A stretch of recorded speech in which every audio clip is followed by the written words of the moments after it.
Hi, good evening, everybody. So my name is Peter Smith, and I am from just up the road in Norris. I'm sure most of you are familiar with it. So I have had the privilege of traveling to quite a number of countries, living in some of these countries, working and studying in some of these countries. And throughout my journey so far, after having left Jamaica right after Gilbert, I have had a number of experiences that have taught me a lot about how Jamaica is perceived outside of Jamaica. I have learned quite a number of things about how people are different but the same all over the world. And I started a blog to document information about some of these experiences. So I'm really happy this evening to be sharing one of the blogs.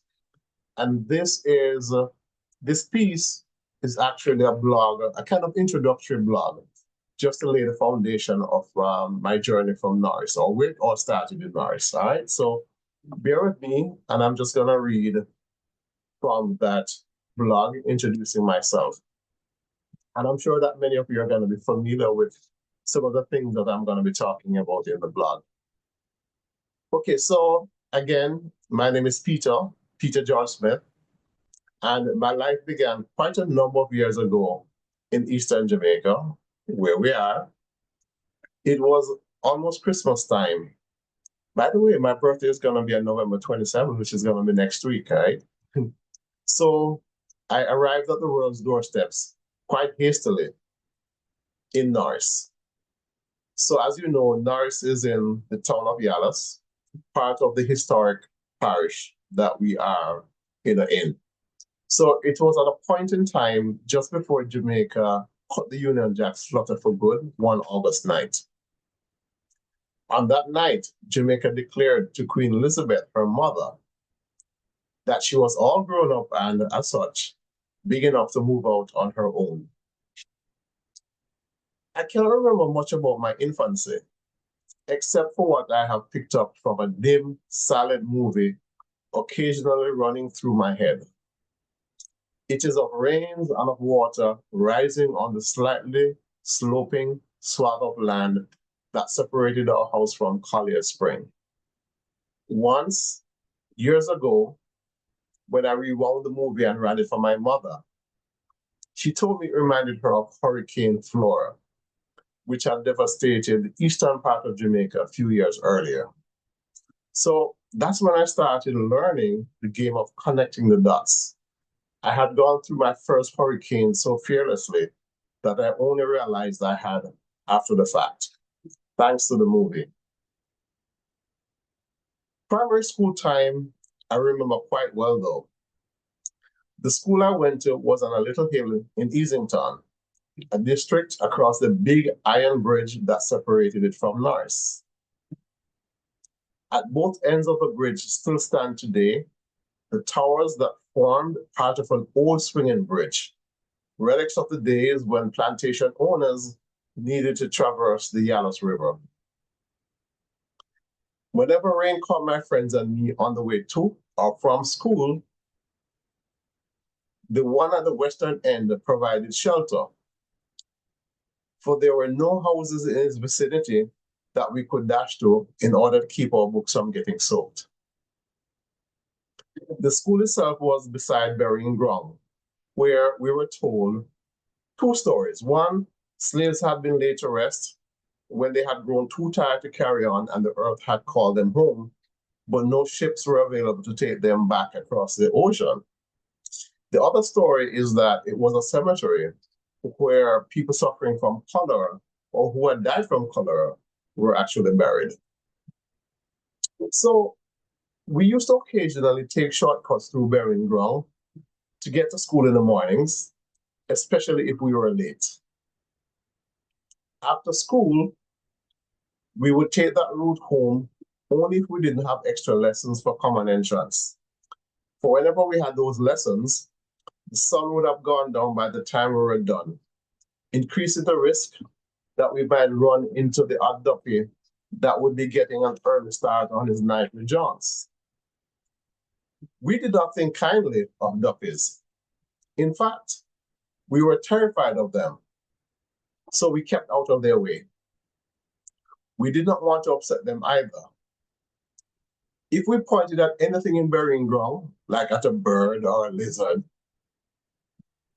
unthinking, we immediately had to bite on the offending finger. Chances were either of them could be a duppy who, in retaliation to being pointed at, would make that finger rot till it fell off our hand. A firm but gentle bite was the antidote. Summers were long back then, broken up by carefree days, spent with friends catching janga in the Yalas River. On the days we were tired of the river, we set springes with dried gunga peas from my mother's corn and peas crop to trap ground doves, white wings, and barber doves. Janga soup and fried birds were culinary specialties we prepared in butter pans on wood fire, seasoned with salt and Scotch bonnets. Salt was cheap, and Scotch bonnets were free.